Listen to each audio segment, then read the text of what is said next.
नमस्कार दोस्तों, स्वागत है मेरे यूट्यूब चैनल एनसीसी हाईटेक में। इस चैनल पर कॉम्पिटिटिव एग्जाम से संबंधित सभी विषयों की तैयारी कराई जाएगी। इसमें हम सबसे पहले भारत की राज्य व्यवस्था के बारे में समझेंगे, जो कि एम लक्ष्मीकांत की पुस्तक है। उसी से हम बहुत ही बारीकी से एक एक वर्ड अच्छे समझते चलेंगे। तो चलिए, देर न करते हुए हम अपने सेशन को स्टार्ट करते हैं। तो भारतीय राज्य व्यवस्था समझने से पहले हमें यह समझना जरूरी है कि भारत में कौन कौन से कंपनियां यहाँ पर व्यापार करने आई थी। तो उसके लिए मैंने एक ट्रिक बनाया है, जिसका अर्थ है पेड कर दे फीस। पेड कर दे फीस, ट्रिक का नाम क्या है? पेड कर दे फीस। पेड कर दे फीस में आप देखेंगे एक एक बारीक से, तो आप अच्छे समझ पाएंगे कि पी फोर आपका क्या होता है। तब पी फोर पुर्तगाल हो जाएगा, क्योंकि भारत में सबसे पहले यूरोपियन कंपनी में पुर्तगाल ही आया था। क्योंकि 1498 ईस्वी में यूरोप से होते हुए समुद्री मार्ग के माध्यम से वास्को डिगामा ने भारत में आया था। ये सभी आपको हिस्ट्री जब पढ़ाया जाएगा तो उसमें दिया जाएगा। इसमें हमें केवल राज्य व्यवस्था के बारे में ही पढ़ेंगे। ई फोर आपका इंग्लैंड होता है। उसके बाद आपका 1600 ईस्वी में इंग्लैंड आया। उसके बाद डच कंपनी आई थी 1602 ईस्वी में। फिर कर का मतलब कोई नहीं होता है। दे का मतलब आप याद रखेंगे डेनमार्क। क्या होगा? डेनमार्क, जो कि 1616 ईस्वी में आया था भारत में। और फी का मतलब होगा, इसमें से फ पकड़ना है, फ्रेंच। यानी फ्रेंच कंपनी आई थी 1664 ईस्वी में। और एस का मतलब होता है स्वीडिश। एस का मतलब क्या है आपका? स्वीडिश है, जो 1771 में भारत में आई थी। अब यहाँ आने के बाद ये जितने कंपनियां थी, पुर्तगाल, डच, डेनमार्क, फ्रेंच और स्वीडिश, ये केवल व्यापार ही करे। लेकिन इसमें से एक कंपनी थी इंग्लैंड। वह व्यापार तो कर ही रही थी, साथ ही साथ वह चाह रही थी कि इंडिया में मेरा दबदबा हो जाए। क्या हो जाए? दबदबा हो जाए। यानी वह चाहती है कि हमारा शासन भी क्या है, इंडिया में चले। तो हम इसको अच्छे से समझते हैं कि क्या क्या हुआ था और कैसे कैसे आया था। इंग्लैंड के कंपनी भारत में कैसे आया, किसके द्वारा भेजा गया। तो देखिए, पहला जो पॉइंट है हमने लिखा है कि भारत में 1600 ईस्वी में ईस्ट इंडिया कंपनी, जिसे हम ई आई सी बोलेंगे, east India company. East India company 1600 ईस्वी में आया था। इसे भेजा कौन था? तो इसे देखिए भेजा कौन था, इसके लिए हम अगले पॉइंट पर चलते हैं। इसको भेजने के लिए वहाँ की महारानी एलिजाबेथ, वहाँ की महारानी कौन थी? उस समय की महारानी एलिजाबेथ थी, जो प्रथम चार्टर द्वारा जो ईस्ट इंडिया कंपनी थी, ईस्ट इंडिया कंपनी थी, उसको भारत में भेजा गया व्यापार करने के उद्देश्य से। क्या करने के उद्देश्य से? व्यापार करने के उद्देश्य से। तो कुछ वर्षों तक जो British company east India company है, वह व्यापार करती रही, व्यापार करती रही। जैसे जैसे वह आगे बढ़ती गई, वह हमारे शासन व्यवस्था में भी आने लगी। यानी व्यापार करते करते वह भी क्या करे, शासन भी अपने हाथ में लेने लगी। क्या करने लगी? लेने लगी। अगर कोई दूसरे देश की कंपनी किसी दूसरे देश में जाकर राजनीतिक भाग लेने लगे, तो इसमें आपका क्या होगा? अगर कोई भी अगर गलती कदम कंपनी द्वारा उठाया जाता है, तो वह जो गलती कदम है, वह ईस्ट इंडिया कंपनी के बजाय हम लोग कहेंगे कि ये कंपनी ने नहीं, बल्कि ब्रिटिश शासकों ने ये रूल लाया, और इसके तहत हमारा जो है देश में ऐसी व्यवस्था हो रही है। हम ब्लेम किसको करेंगे? ईस्ट इंडिया कंपनी के बजाय ब्रिटेन के करेंगे। तब जब ब्रिटेन सरकार को ये पता चला कि कंपनी वहाँ पर व्यापार करने के अलावा वहाँ पर जाके अलग अलग तरीके से शासन कर रही है, क्या कर रही है? वहाँ पर जाकर अलग अलग तरीके से शासन कर रही है। तब ब्रिटेन सरकार ने सोचा, अगर हम इस पर अगर लगाम नहीं लगाते हैं, तो आने वाला कुछ वर्षों में हमारा वहाँ से व्यापारिक संबंध भी टूट जाएगा, और हम एक गिरे हुए इंडिया के नज़र में हम एक गिर जाएंगे। तो इसके लिए जो ब्रिटिश सरकार ने थी, तभी कंपनी को नियंत्रण करने के लिए क्या हुआ, बहुत सारे नियम बनाए गए, बहुत सारा नियम बनाए गए कि कंपनी बहुत तेजी से अपने पैर फंसा रही है व्यापार के अलावा दूसरे क्षेत्र में। तो उसे नियंत्रण करने के लिए ब्रिटिश सरकार ने बहुत सारे नियम दिए, बहुत सारे क्या नियम दिए। इस नियम को पढ़ेंगे हम दो भागों में। एक 1857 की क्रांति के पूर्व क्या क्या नियम था, और 1857 की क्रांति के बाद, क्योंकि आप जानते हैं कि हमारे भारत में 1857 बहुत ही भीष्म क्रांति हुई थी। इस क्रांति के पहले क्या क्या नियम थे और इस क्रांति के बाद क्या क्या नियम हुए, इसके बारे में हम पढ़ेंगे। तो देखिए, हम पहले कैटेगरी वाइज बांट दिए हैं। 1857 के क्रांति के पूर्व कौन कौन से अधिनियम, कौन कौन से एक्ट थे, और 1857 के क्रांति के बाद कौन कौन से एक्ट और नियम आए। तो देखिए, यहाँ पर स्पष्ट शब्दों में लिखा गया है। इसे हम दो भागों में बांट कर पढ़ेंगे। एक भाग 1857 के क्रांति के पूर्व और 1857 की क्रांति के बाद होगा। कोई दिक्कत? तो चलिए देखते हैं अब कौन कौन से कंपनी यहाँ पर पूर्व और बाद थी। चलिए चलिए देखिए, जो 1857 की क्रांति थी, क्रांति के पूर्व जो शासन था वह कंपनी का शासन कहलाया। किसका शासन? कंपनी शासन करती थी।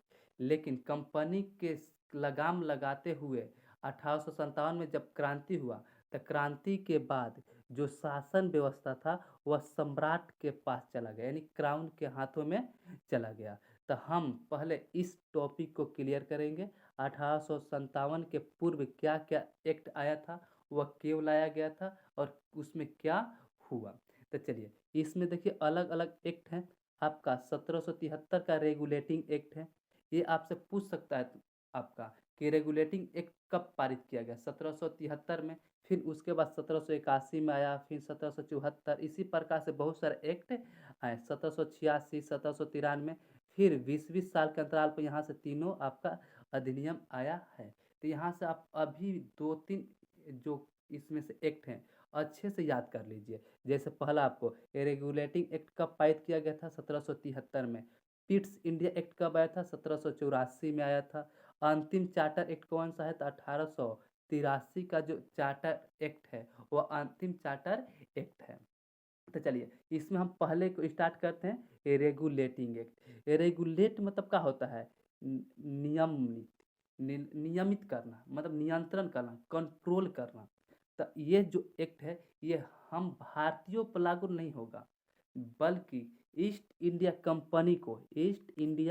कंपनी को नियंत्रण करने के लिए जो आया था सबसे पहला एक्ट, वह 1773 का रेगुलेटिंग एक्ट था। इस एक्ट के तहत हम जो ब्रिटिश सरकार थी वह हमारे यहाँ काम कर रही ईस्ट इंडिया कंपनी की नियंत्रण की, और यहीं से केंद्रीय शासन की शुरुआत भी ब्रिटिश सरकार ने की। तो देखिए, इसे अच्छे से समझते हैं यहाँ पर कि क्या क्या प्रावधान था। तो कंपनी का शासन चल रहे हैं हम यहाँ से 1773 का रेगुलेटिंग एक्ट। देखिए, तो ये एक्ट क्या किया, देखिए, भारत में कंपनी के कार्य को नियमित नियंत्रित करने के लिए ब्रिटिश सरकार द्वारा उठाया गया पहला कदम था। ये जो था हमारा पहला कदम था, जो कि ब्रिटिश सरकार द्वारा उठाया गया था, कि जो भारत में ईस्ट इंडिया कंपनी गई है उसे नियंत्रण कैसे किया जाए, अन्यथा हम बहुत अधिक दिनों तक वहाँ पर शासन नहीं कर सकते हैं। क्योंकि एक सरकार का जो होता है उसे नियमित रूप से कैसे शासन करें उसे पूरी तरह से पता होता है, लेकिन एक व्यापारी को उतना पता नहीं होता है। तो इसलिए, और यहाँ से दूसरा आपका पॉइंट ये बन सकता है कि केंद्रीय प्रशासन की नींव कब रखी गई थी, तो 1773 के रेगुलेटिंग एक्ट द्वारा रखी गई थी। इस एक्ट को आने से पहले भारत में 3 प्रेसिडेंसी था। क्या था? 3 प्रेसिडेंसी था। कौन कौन था? मद्रास, बम्बई और बंगाल था। क्या था? मद्रास, बम्बई और बंगाल था। जिसको कंट्रोल कौन करते थे? गवर्नर करते थे। कौन करते थे? गवर्नर करते थे। लेकिन जैसे ही 1773 का रेगुलेटिंग एक्ट आया, तो इस एक्ट के तहत बोला गया कि जो बंगाल है उसी के अधीन मद्रास और बम्बई को रखा जाएगा। देखिए बंगाल के अधीन कौन कौन हो गया, जो मद्रास और बम्बई था वो किसके अधीन आ गया, बंगाल के अधीन आ गया इस एक्ट के तहत। तब पूछेगा कि किस एक्ट के तहत मद्रास और बम्बई प्रेसिडेंसी को बंगाल के अधीन रखा गया, तो 1773 के रेगुलेटिंग एक्ट के तहत रखा गया था। अब देखिए तीनों का कंट्रोल गवर्नर कर रहे थे, तो गवर्नर यहाँ भी थे, गवर्नर यहाँ भी थे, गवर्नर यहाँ भी थे। तो इस एक्ट में ये देखा गया कि गवर्नर थोड़ा सा एक अधिक होना चाहिए, तब वहाँ से गवर्नर का पद समाप्त कर दिया गया और गवर्नर जनरल बना दिया गया। क्या बनाया गया, गवर्नर जनरल। तो गवर्नर का पद जो था वह कब समाप्त किया गया था, तो 1773 के रेगुलेटिंग एक्ट में समाप्त किया गया था और गवर्नर जनरल का पद प्रारंभ किया गया था। तो इस प्रकार बंगाल में क्या आ गया, आपका जो गवर्नर था वो गवर्नर हटकर गवर्नर जनरल बन गया। तो देखिए अच्छे से इसका समझते हैं, यहाँ से हर एक बात आपको पीडीएफ में मिल जाएगी। देखा यहाँ पर, लेकिन इस एक्ट के तहत मद्रास बम्बई को बंगाल के अधीन कर दिया गया। बता दिए हम, बंगाल के गवर्नर को बंगाल का गवर्नर जनरल बना दिया, भारत का नहीं, बंगाल का गवर्नर जनरल बना दिया गया। तो यहाँ पर पहला गवर्नर जनरल कौन थे, तो लॉर्ड वेरेन हेस्टिंग थे। लॉर्ड वेरेन हेस्टिंग का थे, पहले बंगाल का गवर्नर जनरल बनाए गए थे। और इस एक्ट के तहत क्या हुआ, तो देखिए इस एक्ट के तहत 1774 ईस्वी में, कब, 1774 ईस्वी में कलकत्ता में सुप्रीम कोर्ट का गठन किया गया। तब पूछेगा कि सबसे पहले सुप्रीम कोर्ट का गठन कहाँ किया गया था, कलकत्ता में, किस एक्ट के तहत, तो 1773 का रेगुलेटिंग एक्ट के तहत। किस एक्ट के तहत, रेगुलेटिंग एक्ट के तहत 1774 में खोला गया था। तो सुप्रीम कोर्ट में क्या होते हैं, जज होते हैं। तो इसमें जज कैसे थे, तो 1+3 थे, 1+3। एक का मतलब कि आपका होगा मुख्य न्यायाधीश, जिसे हम सीजेआई अभी हम अपने भारत में कहते हैं, और 3 अन्य जज थे। तो उस समय जब कलकत्ता में सुप्रीम कोर्ट का गठन हुआ था, तो जो मुख्य न्यायाधीश थे वह एंजिला स्पर्मा थे। एंजिला स्पर्मा क्या थे, वो उस समय के मुख्य न्यायाधीश थे। चलिए अब आगे देखते हैं। देखिए यहाँ पर इसमें एक मुख्य न्यायाधीश और 3 अन्य न्यायाधीश थे, अच्छे समझ गए। इस एक्ट के तहत कंपनी के कर्मचारियों, जो ये एक्ट आया था 1773 का रेगुलेटिंग एक्ट, तो 1773 का जो रेगुलेटिंग एक्ट था, इस एक्ट ने जो कंपनी में काम कर रहे थे कर्मचारी, वह कंपनी के साथ साथ वह अपना संबंध भारत के निजी व्यक्ति से भी बना लिए थे, जिससे कर्मचारी कंपनी में कम उन्नति करते थे और अपने निजी व्यापार में ज़्यादा योगदान दे रहे थे। तो यह एक्ट ने बोला 1773 के रेगुलेटिंग कि अब ऐसा नहीं होगा, जो भी कंपनी के कर्मचारी हैं वह निजी व्यापार नहीं कर सकते हैं। देखिए यहाँ पर निजी व्यापार नहीं कर सकते, यहाँ पर क्या लगा गया, रोक लगा दिया गया।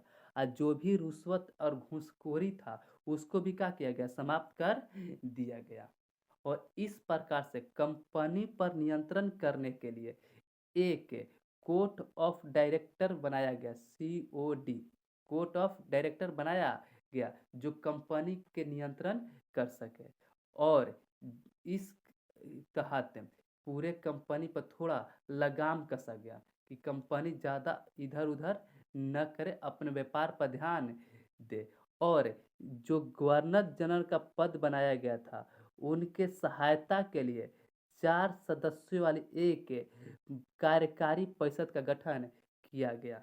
हालांकि ये जो गवर्नर जनरल जो बनाए गए थे, उनको इसलिए बनाया गया था ये 4 सदस्यीय कार्यकारी परिषद, कि जो गवर्नर जनरल थे वे अपने मन से कोई फैसला न ले पाए, सभी के सहमति से ही क्या करें, वो फैसला ले। अब हम इसमें कुछ 2 पॉइंट जो उसमें बताए हैं लेकिन लिखे नहीं थे, उसको हम नोट में करके लिख दिया गया है। देखिए आपसे पूछ सकता है डायरेक्ट रूप से कि पहले गवर्नर जनरल कौन थे, तो लॉर्ड ओरेन हेस्टिंग थे। और पहले मुख्य न्यायाधीश कौन थे? एंजीला एमपी थे। तो इस एक्ट को समझ आप बताइए आपको कितना समझ में आया।